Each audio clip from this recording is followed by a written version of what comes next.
Magandang araw sa inyo mga banateros. Nako, mainit na issue na naman to sa budget. Ano ba talaga nangyari dyan? Ipapaliwanag po natin kung ano ang talagang tunay na nangyari at kung saan nagkaroon ng anomalya at kung papaano po masasabi natin na hindi po nagsinungaling si Pangulong Duterte na tulad na sinasabi ng ating Pangulong Marcos. Nako po, nako. Matinding issue ito. Alam nyo mga kababayan, ipapaliwanag ko po sa inyo kung saan po nagkaroon ng loko-loko. Kung saan nagkaroon ng matinding miscommunication at katarantaduhan. Kasi naman itong media. Sabihin ko na kagad, hindi na ako makatiis. Itong media ho talaga ang pampagulo. Kasi nga naman, bakit? Malayo ho yung sinabi ni Pangulong Duterte sa kanilang itinanong dito sa ating Pangulo. Nako, kaya tuloy nagkagulo-gulo. Ipapaliwanag ko sa inyo Ipapaliwanag ko sa inyo kasi matindi ho itong nangyari na ito dahil dito kitang-kita ko na naman ang galaw ng galamay ni Tambaluslos. Ako, ramdam ko na kagad si Tambaluslos ang may nito, may pautot nito. O, tuloy natin simulan na natin para magkaroon tayo ng malinaw na kaunawaan patungkol ho dito sa budget. Pasok! Tinawag po ng Malacanang na fake news ang mga pahayag ni dating Pangulong Rodrigo Duterte na pinirmahan umano ni Pangulong Bongbong Marcos ang 2025 national budget na sadyang blanko ang ilang bahagi. Malinaw dito Diyan pa lang, ito na kagad ang idinidiin ng mga mainstream media. Hindi lamang po ito. Ito tila sinasabi nila na fake news daw si Pangulong Duterte. Fake news nga ba o mali lang yung tanong ninyo kaya iba ang sagot ng ni BBM? Saksi, si Ivan Mayrina. Yung mga blanco. Hindi mo nagpasa ilugid blanco. Sa special episode ng podcast na Basta Dabawenyo, may mga pinuna si dating Pangulong Rodrigo Duterte sa hawak nilang kopya ng Bicameral Conference Committee report ng 2025 national budget. Galing daw ito kay Davao Congressman Isidro Ungab na minsan naging chairman ng House Appropriations Committee.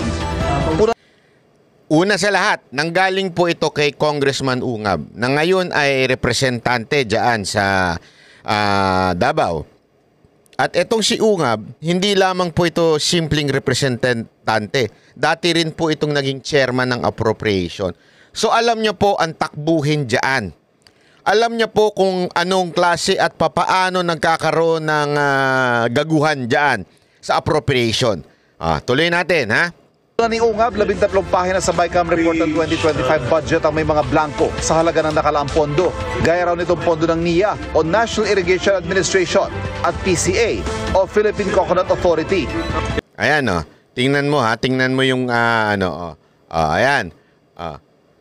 Delete the amount in figure 74. Naku po, antindi nito. Hindi ito milyon and replace with blank. Okay.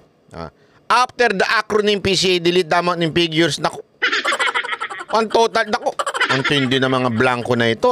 Dinaig pa yung yung mga cheque dyan. Irrigation Administration at PCA o Philippine Coconut Authority, BIFAR o Bureau of Fisheries and Aquatic Resources, pati ang pondo sa small-scale irrigation projects. Grabe.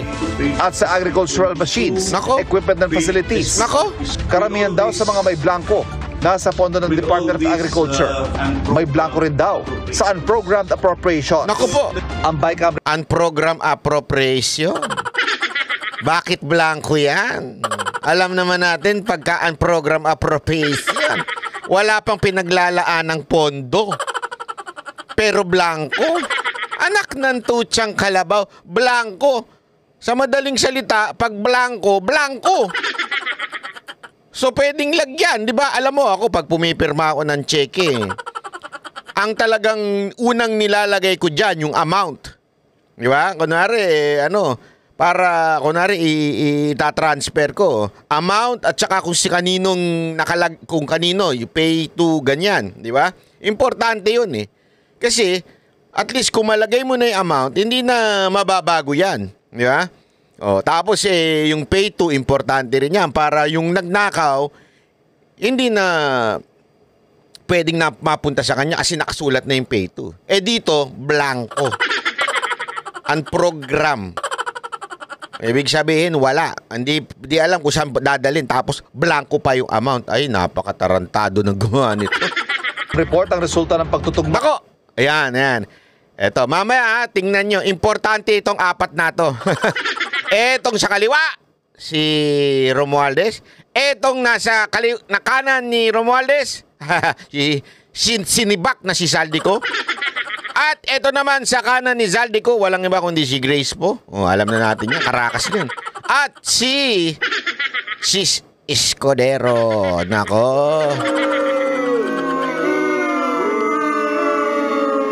Tuloy. Para magkaibang bersyon ng Kamara at Senado ng panukalang national budget. Nira-ratify ang BICAM report ng Kamara at Senado na isusumite sa Pangulo para mapirmahan. Nako. Kapag napirmahan ang General Appropriations Bill o GAB, magiging General Appropriations Act o GAA. So the House and the Senate. Linawin natin to, napaka-importante. So the House. Magiging General Appropriations Act. Ratify ang BICAM report ng Kamara at Senado saka isusumite sa Pangulo para mapirmahan. Kapag napirmahan ang General Appropriations Bill o GAB. Yung General Appropriation Bill, yan po yung manggagaling sa BICAM.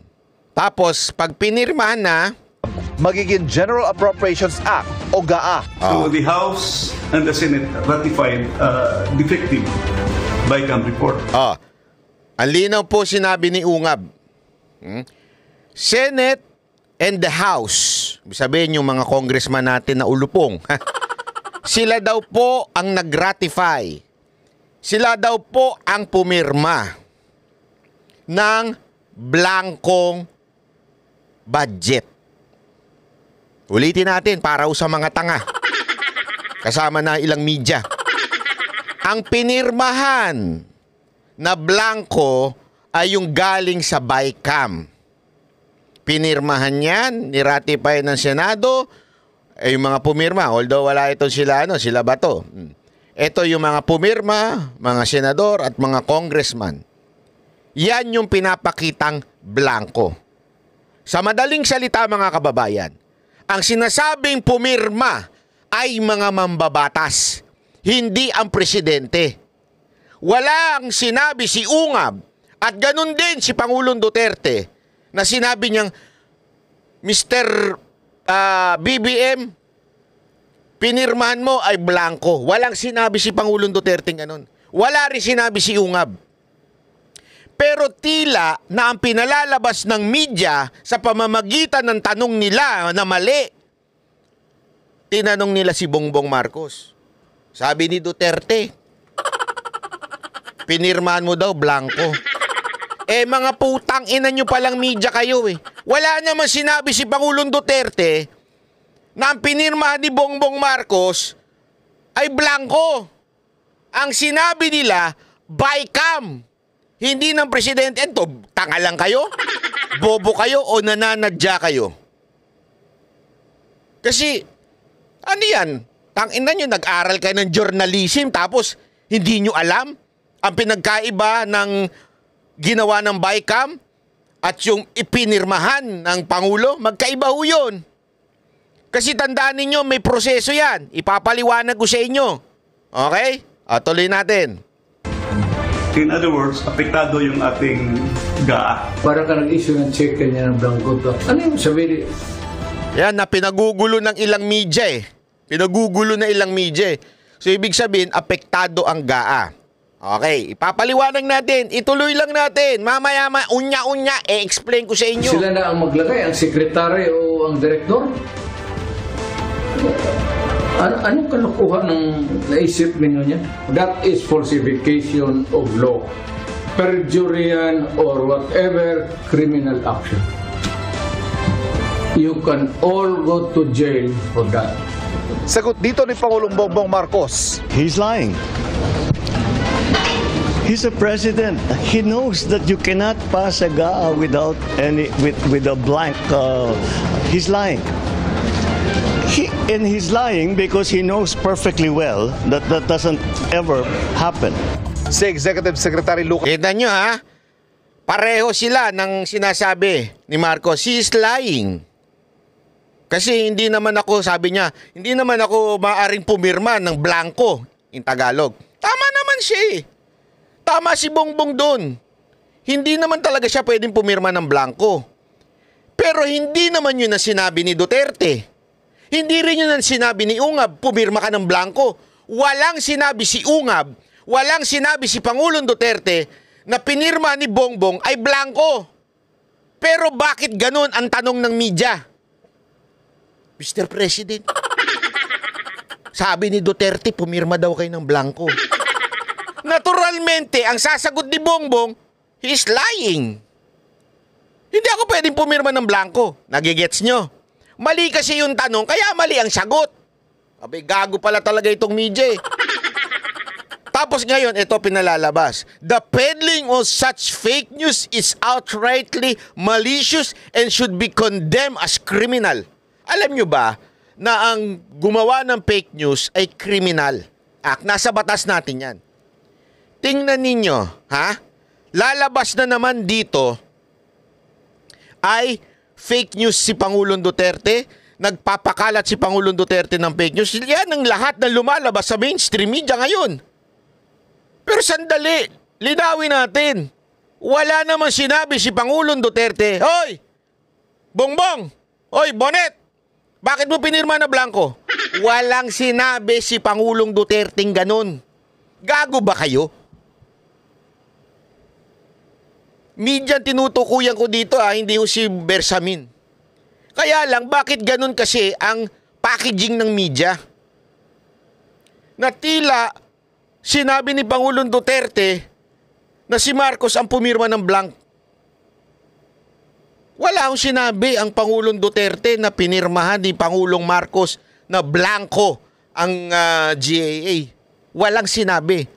Ang sinabi, yung niratipika ng BICAM, pat ibig sabihin po nun ng Senado at ng Kamara, ay blanco. Pero pagdating doon sa Pangulo, merong nang nag-fill up. Yun ngayon ang dapat nating habulin, yung animal na yun. Pero ang punto pa rin dyan, bakit bilang senador, bilang congressman, pumirma ka na blanco? Responsibilidad mo yan. Tangina, gago ka ba? Sorry pero gago ka ba? Ako, pumipirma rin ako ng kontrata ng artist ko. Pipirma ba ako na the talent fee of Mocha Girls is blank? Pirma ako. Tapos pipirma rin yung client ko. Sino ang gago? Pareho kami. Bakit? Pwede kong patungan yon. Pwede kong gawing 1 milyon, 2 milyon, 3 milyon. Tapos sabihin niya, hindi wala, blanco yan. Ibig sabihin, pwede 10 piso lang budget niyan. 100 lang. Nagigets yung ibig sabihin? Kasi nga, blanco. At walang matinong tao. At lalong-lalo na, ikaw ay opisyal ng bayan na to, na pipirma ka ng blanco. So ang may kasalanan dito, mga congressman at mga senador, partikular na yung BICAM. Mamaya ipaliliwanag ko sa inyo ano ibig sabihin ng BICAM. Ituloy muna natin ito. Mas Bersamin, tinawag na fake news ang mga pahayag na pinirmahan ni Pangulong Bongbong Marcos ang budget na may mga blanco. Malisyoso at kriminal anya ang pagpapakalat ng ganito mga pahayag. Tingnan nyo na. Explain lang natin punta na po tayo sa sandaling explanation laang para mas maliwanagan kayo kung ano ang tunay na nangyari. Ayan, ilabas. Magdo-drawing tayo, First time to, magdo-drawing. Pangit po ang sulat ko, pagpasensyaan nyo na. Pag nagreklamo kayo, bahala kayo sa buhay nyo. Eto, sisimulan natin. Saan ba nagsisimula ang budget? Dito natin ilagay yan. Shh, bakit mo na... Dali. Shh, buray natin yan. Okay. Ito na. Saan ba nagsisimula ang budget? Dito. OP, o Presidente, Office of the President, nag-uusap sila ng Department of Budget Management, DBM. Diyan nagsisimula ang budget. Inaayos nila yan. O, usap sila. O, Mr. President, ganito kailangan ng departamento ito. Mr. President, ganito. Usap sila dyan. Okay? After nyan, okay, dadalin ngayon yan sa legislative branch. Sila po ang mag-check. Sino po yun? Ha? Sila po ay ang senador.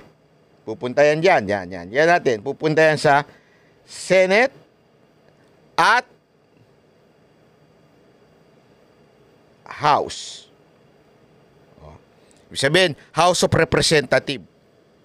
Senate and House. Diyan pupunta yan. Okay?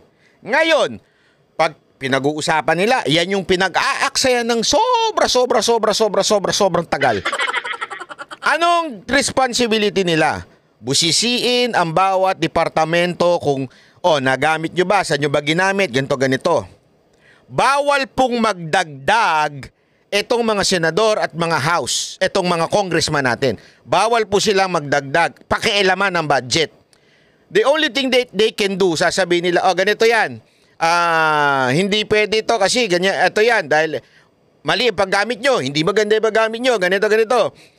Pag-uusapan nila yan. Hindi sila pwede magdagdag dyan. Ibig sabihin, gusto namin ng dagdagan tong budget nato. Dadagdagan namin yung budget. Hindi yung pwede. Okay? After ng Senate, separate po yan Senate and House. Separate na gagawin nila yan. Magsasama sila ngayon. Pagsama niyan, ganun yan. Magsasama yan. Sa tinatawag na BICAM. Ibig sabihin yan, BICAM is dalawang house. Ibig sabihin, dalawa. Yung lower house at saka yung Senate. Pagsasama sila, yan yung pumipila-pila sila, mahaba silang ganun para silang, alam mo yun sa mga parliamentary ganun, mag-uusap sila, ito, ganito na pag-usapan, bla bla bla bla bla bla, ganyan. Pagkatapos niyan, pupunta ngayon sila doon sa small committee ng BICAM. Sino ho yun? Yun na. Ayan na, nagsisimula ng himala. So pagkatapos pag-usapan na sobrang tagal-tagal, Hindali, magulo to. Ayusin natin para hindi Ayusin muna natin. Ayan, sorry naman. Ayan. Kasi hindi po talaga ako marunong masyadong dito yan, So, Senate at saka House. HOR nalagay natin. House of Representatives. After nyan, pangit mo talaga magsulat. BICAM. Di ba? Pagkatapos ng BICAM, pupunta yan dun sa apat. Sino yung apat na yan? Yung pinakita natin kanina. Si Speaker, yung kanyang finance na si Zaldico, si Grace Po, finance ng Senate, at saka ng yung Senate President. Sila ho yan. Yung apat na yan. So mula dito, sa taas, nagsisimula, Office of the President, Senate, pinag-uusapan ng matinding malupit yan. Ganun katindi yan. Akala mo mga seryoso. Ayusin natin yan. Pero, ang nagdi-decide din ay itong small committee na to. Small committee na yan. Yung apat. Yan lang din mo magdi-decide. Sa katunayan, sinabi nga ni VP Sara Duterte, ang nagdi-decide laang yan ay walang iba kung hindi si Romualdez at si Zaldico. Yan yung sinasabi niya. Bakit pa natin pag-uusapan to, di ba, nung humarap siya? Bakit ba tayo magtatanungan dito? Kayo rin naman magdidesisyon. Tama si VP Sara dun. Isipin mo, dito sa Senate and House, dito, yan, Senate and House. Patatawag nila lahat ng departamento, kakausapin lahat ng USEC, Secretary, ASIC. Ano ba ginagawa mo sa budget mo? Kaganyan-ganyan sila. Naalala ko, iniipit nila ang PCO noon dahil kay Mocha. Bubula mga bibig niya, mga animal na yan. Tapos, babaguhin din naman yan ng BICAM, yung mas maliit na grupo, I think more or less, less than 10 yan 10 from Senate dito sa BICAM, 10 from House of Representatives. Tapos, pag-uusapan na naman yan. Pag-uusapan na naman ito mga to. Pagkatapos, babaguhin din naman ito. Ang revelasyon pa nga ni VP Sara Duterte, magdidesisyon din naman yan si Romualdez at si Zaldico. Kasi nga si Zaldico pa yung dating chairman ng appropriation na di umano sinibak ni Zandro. Si Bak.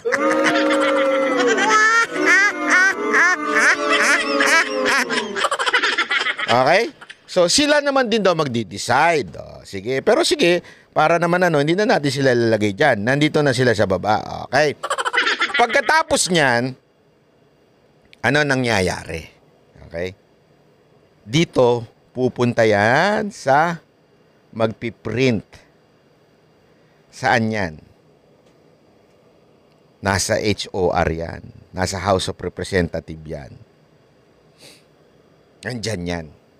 Okay? So dito sa BICAM, sinasabi ni Ungab at sinang-ayunan dito sa BICAM, bilugan natin. Sa BICAM, sinasang-ayunan ni Pangulong Duterte yung sinabi ni Ungab na diyan blanco. Blanco daw yan. Pinakita kanina mga blanco. Di ba? So sino pumirma diyan? Tanungin ko kayo. Di ba? Walang iba kung hindi yung mga senador at saka mga congressman. Hindi ho ang presidente. Yan ang sinasabing blanco. Sandali, banat bay. Kung blanco pala yan, di ba dapat pag pinrint blanco yan? Tama kayo dyan. Kaya lang, may nagsabi sa akin, di ko na lang sasabihin ko sino, isang congressman, na talagang nangyayari yan. Taon-taon daw yan. Mapag-uusapan nila dito, may konklusyon na dito, pero pagdating dito sa printing, diyan na nagkakaroon ng himala! Kasalanan ba? Maglagay ako ng numero. Isang himala. Diyan daw nagkakaroon ng himala. Saan yan? Sa House of Representation. Representative. Sa madaling salita, diyan daw nagbabago ang ilang mga numero. Sa katunayan, yung nakausap ko ng congressman, dito daw, ipalitan natin ng kulay, blue. Dito daw, may budget siya. Dito, may budget daw siya yung congressman na nakausap natin. Dito. May inalat na para nga sa mga proyekto. Pagdating daw dito, hindi itong panahon na ito dati nung unang yung panahon na siya pa ay congressman. Pagdating na daw dito, nawala na yung budget. Kaya nga daw siya nagtataka, sandali. Kinungklud na natin dito, pinirmahan na natin dito. Tandaan nyo pumirma to. Dito, pinirma niya ng lahat ng mga congressman. Si congressman ganito, si congressman ganyan, si congressman ganyan. Yung pinirmahan nila yan. Okay na, is na budget. Pagdating dito, nababago daw. Dito, dyan. Nababago daw. Ngayon, after nyan, babalik ngayon yan. Babalik. Dali. Chotomate. Babalik daw yan dito. Sa presidente. Hindi sa DBM, sa presidente. Pagbalik dyan na siya pipirma. So nagkaroon ng hocus-pocus along the way from BICAM going to here. Nagkaroon ng hocus-pocus doon. Alinaw ng drawing ko, di ba? Nagigets nyo? Diyan nagkakaroon ng hocus-pocus. Yan yung sinabi ni Ungab, yan din yung sinang-ayunan ni Pangulong Duterte. Nagigets nyo? So, hindi po totoo na nagpapakalat ng fake news si Ungab at si Pangulong Duterte. Ang fake news talaga ay yung mga medyang mali ang tanong. Bakit? Ano sinabi nila? Sinabi nila na dito daw, yan, diyan daw sa presidente yung blanco. walang sinasabi si Pangulong Duterte at si Ungab na dumating sa presidente yung printed na budget na blanco. Kaya may punto rin yung sinasabi ni Marcos at ng DBM na sinasabi nila, hindi blanco yan ha. Hindi blanco yan. Nung dumating sa amin yan, hindi blanco yan. Hindi maaaring pumirma si Marcos dyan ng blanco. Tama naman yun. Hindi nga blanco nandito na. Pero dito sa baba, dito, dyan, dito sa BICAM, dyan, blanco yan. Yan yung sinasabing illegal, kriminal, na pipirma ka ng blanco. Tama, mali. Di ba? O, papaliwanag natin. Nang mas madaling layman's term, ika nga. Chotomate. Dali, baka mamaya may ibang lumabas. Wait lang. Yan. Okay. Baka mamaya pagka-click ko, lumabas yung scandal ko. Ito. Ganito. Parang ganito dating. Nag-usap yung magbubuker, ang tawag dyan, yung nagbubuk ng mga banda, yan, buker. At saka yung manager ng banda, halimbawa, manager. Nag-usap sila, okay? Blanco ngayon, pinirmahan nilang pareho. Pinirmahan ni buker, pinirmahan ni manager, parehong blanco. Okay? Pero pagdating na dun sa financier, meron na nakalagay na 1 milyon. Dun sa magbabayad, ito, magbabayad. Babayad. 1 milyon na, 1 million na yung talent fee. Yeah? Pero, ang napag-usapan nitong dalawang to, blanco lang. So ngayon, pag pinakita mo, kanino? Doon sa artist. Nagpirma na kami ng kontrata. Ito lang kontrata natin, ha? Tigli 5,000 lang kayo. Tigli 5,000 lang kami. Oo, yan ang pinag-usapan na budget nyo, tigli 5,000 lang. Okay, sige, 5,000. Pero, yung kontrata ni Booker at saka ni manager, blanco. Tapos yung magbabayad, yung printed na contract na, yung talagang pipirma na nung magbabayad, 1 milyon na. So, magkano kinatkong nung Booker at saka nung manager? Nagets ninyo? Magkano ngayon ng kinatkong nila? Ang laki ho ng kinatkong nila, di ba? Yun ang ibig sabihin natin noon. Kasi nga, blanco. Blanco. Blanco po. Yan yung sinasabi. Gago talaga itong ilang media kapag nagtanong. Hindi ko alam. Ito I give them the benefit of the doubt na alam naman nila Kasi yung tanga sila? O hindi nila ginawa yung assignment nila at hindi nila pinanood yung video ni Pangulong Duterte at ni Ungab. Ganun ba sila katanga? Pabaya? Hindi nag-research? O baka naman talagang sinasadya lang nila. Sinasadya lang nilang imali yung tanong kay Marcos para sumagot si Marcos ng palaban. Di ba? Kasi tama nga naman. Kung ako rin yung magagalit din ako. Anong sinasabi niyong pumirma ako ng blanco? Wala namang blanco nung pagdating sa akin. Tama naman siya. Kaya lang, mula doon sa BICAM, papunta doon sa printing, ayun na, nagkaroon na ng himala. Ang tanong, sino kaya yung gunggong na nag-fill up nung blanco na yon? Una, yun ang unang tanong. Sinong naglagay doon? Pangalawa, bakit ang mga congressman natin at senador sa BICAM, membro ng BICAM committee, ay pumirma kahit blanco? Yan ang dapat idemanda. Kasi hindi ka dapat pumirma ng isang blankong budget. Bakit mo pinirmahan na blanco? Dapat managot yung mga pumirma. Nagigets nyo? Hindi pa pwede yun. Kasi trabaho mo yun. Responsibilidad mo yun bilang isang mambabatas. Nakaatang sa'yo yung responsibilidad na gamitin ng tama ang pera at tax ng bawat Pilipino. Hindi mo pwedeng sabihin, hindi ko alam Basta pumirma lang ako niya, pinapirma kami. Hindi pwedeng palusot yun. Dapat may responsibilidad ka, pinirmahan mo yan bilang representante ng taong bayan. Binoto ka bilang representante. Ibig sabihin, pipirma ka dyan bilang representante ng taong bayan na sinasabi mo, oh, tama. Tama yung pinag-usapang budget. Eh, hindi nga tama. Paano magiging tama kung blanco? Ay, gago talaga. Ibig sabihin, dapat managot ang mga senador at ang mga kongresista na pumirma ng blanco. Yan ang dapat kasuhan.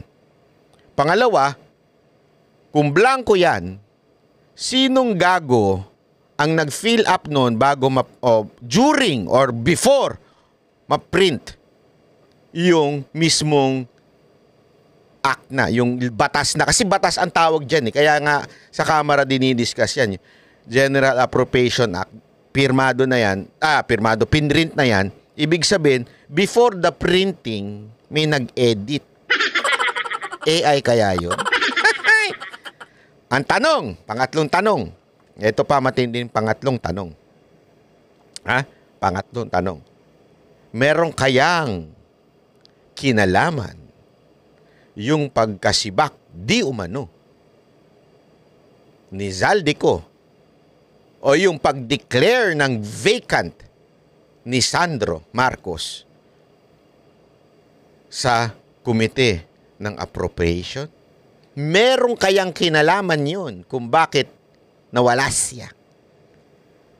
Kasi dahil sa nangyari dito, sa budget na ito, na maaari, hindi ko sinasabing ito, ang nangyari. Maaari na na-discover nila yan. Bakit blanco yan? Sinong gumawa niyan? O di kaya, baka na-discover nila na, uy, blanco lang yan, ba't nyo nilagyan? Sino naglagay dyan?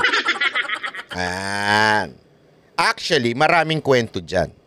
Una, yung kwentong sinasabi ni Boss Dada na nakuha lang. Hindi ko nasasabihin kung saan niya nasagap yung balita na yun. Pero bandang south yun eh. Nasagap niyang balita na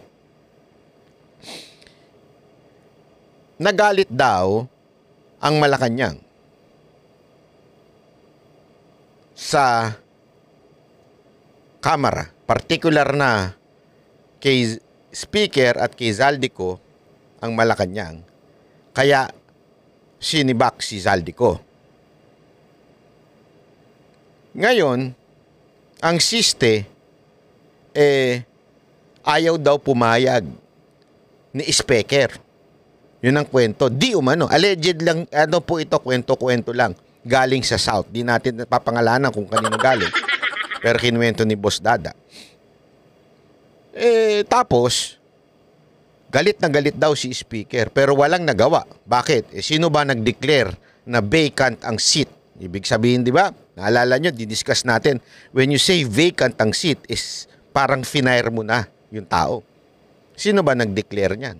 Walang iba kung hindi anak ng presidente. Nag-away daw. Nagkaroon daw ng hindi magandang ano.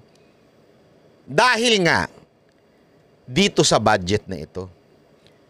Kasi tila napuputukan ng presidente sa ginagawa ni Speaker. Naku po, patay tayo dyan.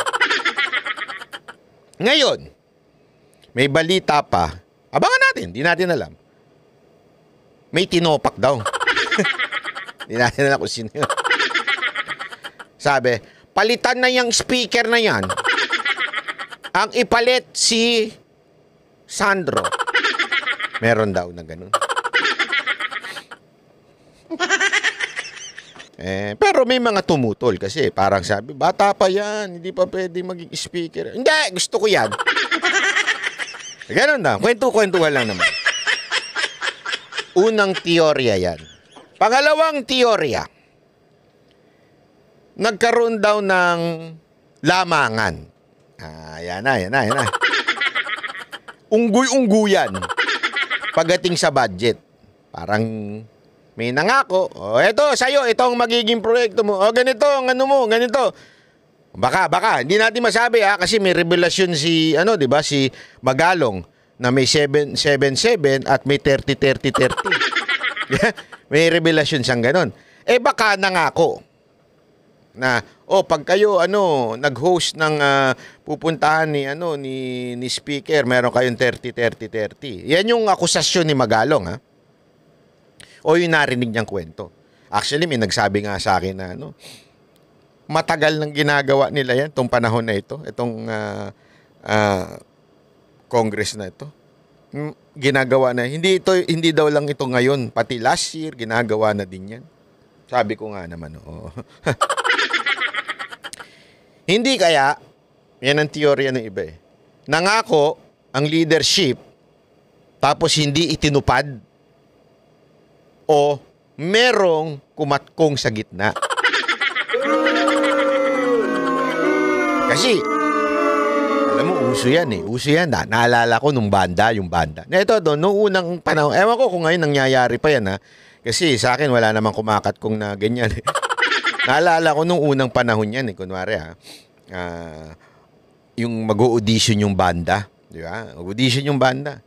May manager doon. Okay? Merong entertainment manager. Magkaiba pa yun. Entertainment manager at saka yung manager mismo ng bar. Yung entertainment manager, sasabihin niya doon sa banda, "Oy, meron ako 1,000 papatungan ko ng 1,000. Siyempre, may manager din yung banda. Meron din 1,000 yung manager ng isang banda. Siyempre, napatungan na ng tigi 1,000. Magkano lang ang budget ng banda? 6,000, 5,000. So, 3,000 na lang. Pagka 5,000, 3,000 na lang natira doon talaga sa artist. 6 sila. So, tigli 500 lang sila. Ganyan, nangyayari yan noon. Naalala ko talaga yan, nangyayari yan. So, nagkano na? 2,000 na kagad yung nakaltas sa totoong budget ng artist. Although yung manager, may karapatan naman siya. Okay? Kasi manager siya. Pero yung entertainment manager, ang sahod niya dapat doon sa bar. Ito masama. Kinausap ni entertainment manager si manager ng bar. Ito, magaling to. Ilalagay ko ito. Magaling ba yan? Sige may 500 ako dyan. Pati yung manager, kumatkong. So, magkano na natira doon sa pobreng artist? 2,500 na lang. Kung 5,000 lang yung budget nila. 2,500 na lang. Kinatkong na yung 2,500. Nabisto nung banda. Yung singer nung banda. Hindi istorya to, hayo pa. Yung singer ng banda, sexy, maganda, mabango, batang-bata. Kursunada nung may-ari nung bar. Patay tayo dyan. So sabi niya, gusto ko yung banda nyo, bibigyan ko kayo ng pwesto dito. Araw-araw kayo. Para araw-araw kitang makakita at makakasama. Sabi niya siyempre yung singer ng banda nagalit. Kayo may nagtatrabaho dito, itong mga entertainment manager, tsaka itong manager ng bar. Kinakatkong pa kami. Sumbong ko nga doon sa may-ari. Lakas ako doon sa may-ari. Kursunada ako nung may-ari. Sinumbong ngayon nung singer na babaeng sexing mabangot. Press na press doon sa may-ari ng bar. At sabi nung may-ari ng bar, ganun ba? Hindi mo natatanggap yung buong budget? Iha ako na lang magbigay sa'yo ng budget. Di ba lang ganun? Ibang istorya yun. Iba yun. Sa ano yun? Sa tik-tik yun na istorya. Sabi niya, ganun ba? Kumakatkong yung manager ko tsaka yung aking entertainment manager. Sibakin natin yan. Ganun daw ang nangyari. Di umano. Diyan sa kamera. Nagkakaroon daw ng katkungan. Hindi ko na lang sasabihin kung sino. Wala akong papangalanan kung sining kumakatkong.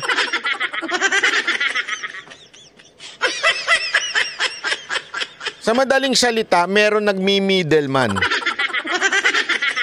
Hindi ko sasabihin kung sino.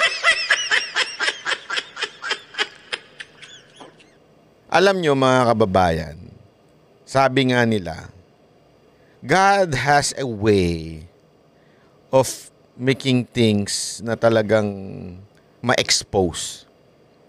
You know, sometimes God will allow the greediness o yung pagiging sinful natin so that we come into repentance. Alam niyo ba yun?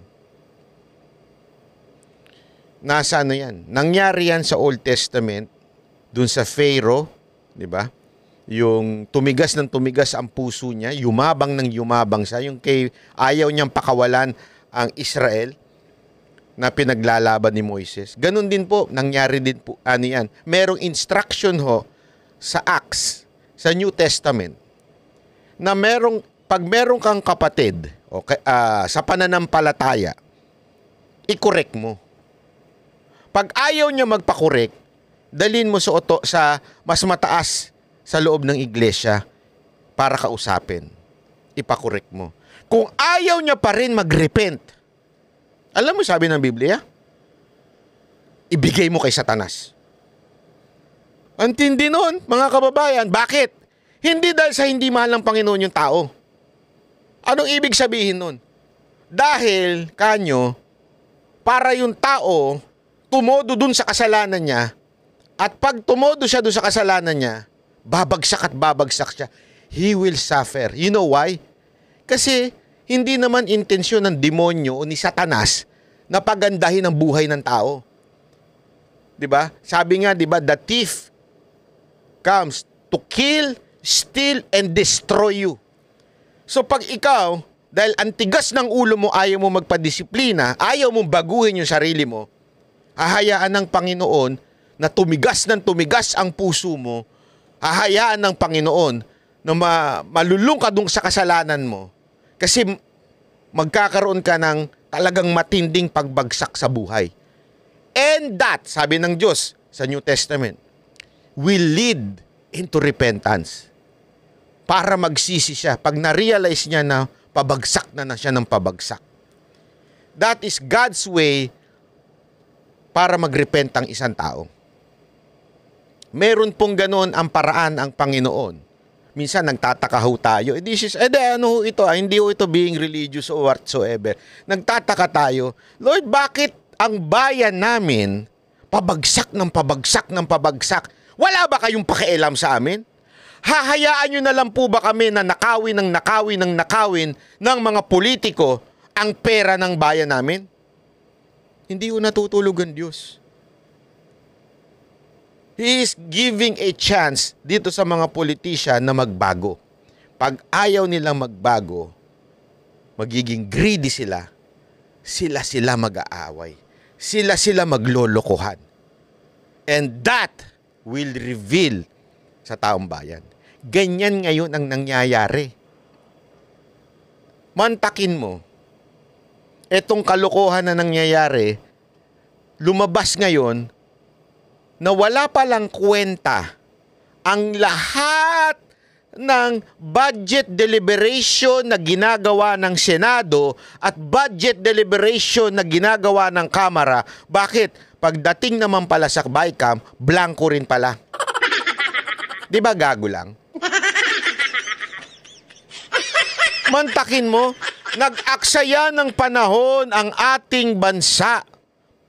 Kasi alam nyo, naranasan po namin yan taon-taon. 6 na taon.